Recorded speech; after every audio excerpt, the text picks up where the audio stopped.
In this video, we will discuss geometrical optics, and we will start by considering the formation of images.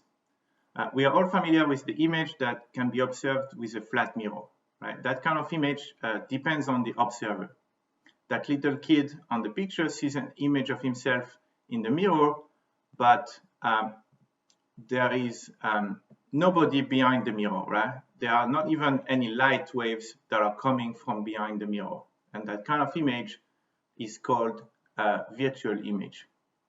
And in this chapter on geometrical optics, we will see that you can form another kind of image. There are images that have light waves that actually go through the image, right? For example, with a concave mirror, you can produce an image of a candle that can be observed on a screen. That is possible because light waves are arriving to the screen location, and that is called a real image. For the flat mirror, the location of the image is determined by a projection of the outgoing rays. So the outgoing rays do not actually pass through the image, but we use extrapolations of the rays to find the apparent source of the rays. And because it's only apparent, that's why we call it virtual image. On the other hand, for the concave mirror, it is possible to have an image that has the outgoing rays passing through the image, and that's why we call it a real image. We will also see that an image can be inverted when the image is in the opposite direction as the object.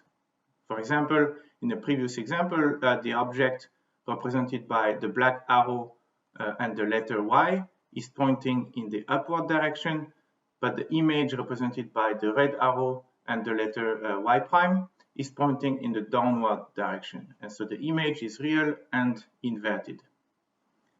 In this other example, the image and the object are both in the same direction, and this is called an erect or an upright image. In this particular case, it is also virtual because the outgoing rays are not actually going through the image. The image from a flat mirror is also erect. However, for mirrors, we also call this image reversed because the back and front dimensions is reversed. So do not confuse reversed with inverted, right? Inverted is when the image is in the opposite direction as the object, not just the back and front direction. Later in this chapter, we will also see virtual objects. We will come back to it later, but I mention it now because it is similar to virtual and real images. A virtual object will be when no light actually passes through the object. This can happen if the object from an optical device is in fact an image from another device. Right? In this animation, you see that the rays are converging to a certain location from lens number 1, but they are deviated by the lens number 2. And so the rays do not actually pass through the object of the second lens, and we have a virtual object. In this example here, you see an object that is represented by point P, located inside the material with a different index of refraction. And the observer sees the apparent source of rays at a different location.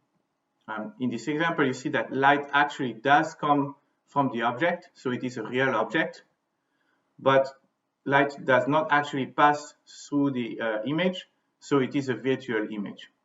And we have already seen an example of this when we discussed the straw that seems to be broken in a glass of water. Right? The straw is a real object, but light does not actually go through the location where we see the straw. Right? So the image that we see is a virtual image.